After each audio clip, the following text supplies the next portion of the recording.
all my heroes wore 6 guns.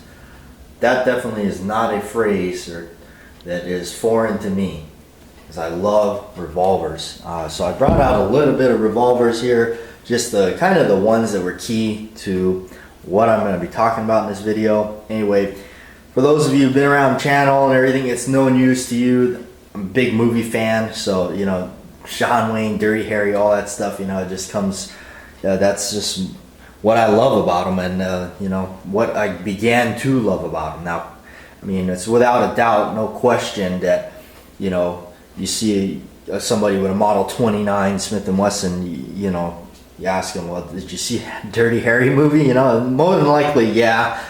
You know, I mean, like, even for myself, I mean, I admit, I don't think I would probably own it unless it was for Dirty Harry. You know, really, it's such a beefcake of a gun.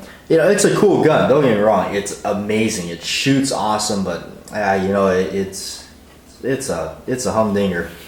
So, anyway, yeah, so when I was little, you know, 7, 8 years old, my father took me to a shooting range, and in an indoor range at the time here in the town, and I shot little 22 double action revolvers, little police revolvers that were belonged to my grandmother. And you know, that was my favorite thing to do on the weekend. So, you know, between going and getting to do that, and you know, him teaching me safely how to do that, and you know, and then watching the movies, and you know, just John Wayne cowboy movies, and you know, all those cop movies from, you know, the 70s and whatnot. So that's really cool, and that's where it started for me. You know, watching Dirty Harry, and all through my life would love to have the Dirty Harry gun. And so as I got older and more knowledgeable on things, and then started looking into the guns and everything, and learned what he had, you know, the Smith & Wesson Model 29, you know, that's kind of where that began. So here is the Model 29 here. We safety checked all these, and most of these are safe cleans anyhow, so they don't ever really get loaded up and shot, except for my 6 guns there, my cowboy guys. But you know, this one's got the 8 3/8 barrel. It's got really nice grips onto it and everything. It's barely been fired. Since I've owned that gun, I've never shot 44 Magnums out of it. I just don't, because for me, it's a question of why. If I'm just going to the range and shooting steel, you know, I don't need to blow down half the targets and, you know, tear apart my steel and, you know, tax the gun. You know, although the gun is made for it, the gun will handle it, but, you know, it's not meant to shoot forever. And I'd like to have it and shoot it for a good long time and not have to worry about it. So I shoot the 44 Special, which is comparable to the power factor of 45 ACP. And it's not so damaging and, you know, taxing on the gun, on the revolver there. You know, so that even my 38s, I load those things up so light, it's like shooting a 22. And I enjoy that, because part of the reason I like to go to range is fun and comfort. And, you know, I don't want to feel like, you know, shooting, you know, half a box of rounds, and man, you know, I think I want to pack it up now. You know, I like to keep going and going and going. And, you know, that same sentiment goes for people like shooting 22s all day, because it's easy to shoot. Well, the beauty of loading your own cartridges is you can load them up to the power factor that you want, and, you know, shoot nice little light loads. And that's what I do. I enjoy it, and, you know, enjoy the, you know, big cartridges, loading them up, you know, and shooting them, and not really having to deal with too much recoil. But anyway, moving on down, I got the Colt Diamondback. How I became obsessed with that was pretty much John Wayne in the movie Brannigan. I did an entire video on that. You can check it out on the channel. So, but yeah, that was the 4-inch barreled 6-shot 38 Special. It comes in the smaller frame than the Python, and so it was just kind of, and they didn't make it very long. This one, the Colt introduced it. They wanted to capitalize a little bit on their market with the snake guns and the popularity of the Python. It does not have the same nice slick action as a Python, but I actually do like it more than a Python because of the size. It has a really nice grip to it. I don't have gigantic hands, so but I like the grip. The grips are really cool. It's got that classic Colt wood grips, and these are original, and it just feels nice. And yet it does look like a Python. It's got the vent ribs on it. It's got really nice bluing. Not as nice as the Python, but Really nice bluing. Interesting hammer. I always thought that hammer looked interesting. But man, it fits. I love it. I love this gun. It's a great gun. Can't believe how expensive they are now. When I bought that, I was in search for it. And I was looking, mostly it was $1,000 or $1,200 or something like that. And I was ready to spend the money. I really was. I was really obsessed with it, really wanted it. And you know what? I think I wound up finding that one there for $500 or something like that. And I even called the guy and asked him, hey, what's wrong with it? And nothing. It had a couple holster wear marks, which was fine because I was going to shoot it anyway. And I just was obsessed with it, and I just wanted to grab one for the collection. Anyway, he basically was clearing out some room and just needed to sell it, get some extra money. It was a legitimate gun shop, FFL license, shipped it over to the shop I work at, and boom, there it came in the mail. Popped that box open. Man, I was shocked. So, anyway, really made out like a bandit with that one. I got real lucky in getting that gun. So, and I have shot it. I'll take you to the range and show you guys it works. It shoots. Alright, so coming over here to this side, you got the John Wayne Specials. Yes, I got two single action 45 long Colts. Those are made by Cimarron. I do own one actual Colt single action, but they're so expensive. It's almost like, why, they're I say that now, but eventually I'll probably buy another one. The one I got, I think, is a 22, but it's down at the shop. I don't take it out much at all. But my main ones right there, the Cimarrons, you just can't go wrong for the money that those things are. They're I think they retail under $600, and as you can see, I bought two of them, except for this one. Now, the story and the history with this one here. This is the first one I bought. Now, this one I saw in a American Rifleman magazine. And not to take up too much of your time, but what happened was, it basically is called the Rooster Shooter, and it was a copy of John Wayne's gun, and it came outfitted with yellow, supposed to look like synthetic, aged ivory grips, which is what you've seen on John Wayne's pistol, his 6-gun. All of his famous movies, pretty much from the mid 60s and on to the 70s, the early 70s before his passing, he had these type of yellow grips on his gun, and it was supposed to simulate old ivory. Anyway, so this company made an exact copy of it. They did a worn finish on it, and they put some grips on it. I went crazy wild, had to have it, called up my friend that was a gun dealer, and this was before I worked at the shop. I said, I gotta have this gun, I gotta have this gun. So he went and searched for it, found it, bought it. I think I paid like $7 for it, $7.50 or something like that, and I paid it. So first day I got home, I was trying to figure out why the gun was rusting, and that was because of the type of finishes on it, that gray barrel finish. And so I was trying to think, what do I do? Should I blue it? So I took the chance and said, I'll try cold bluing it, because it literally was. It was like gray. It wasn't even. It was like battleship gray. And it didn't look like that in the It did look like that in the pictures, but I mean, when you actually got it in your hands, you're like, oh, this is kind of cool, I guess, And then when you see how much it just instantly rusts, you're just like, okay. So anyway, I dropped it. I dropped it on the ground, and the first thing I saw was little yellow pieces go flying everywhere. Yes, the grips broke, and I didn't even have the gun a day, and I just you could imagine the way I felt about that. Anyway, I wasn't as, per se, I should have called Davidson's and just had it replaced, but I didn't.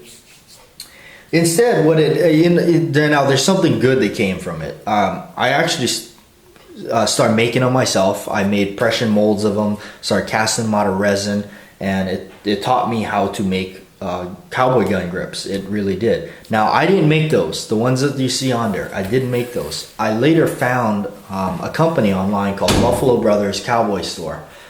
Buffalo Brothers does an exact copy of the John Wayne grips. As you can see, I have two versions of them. I'll go ahead and zoom in on those so you can take a look at them.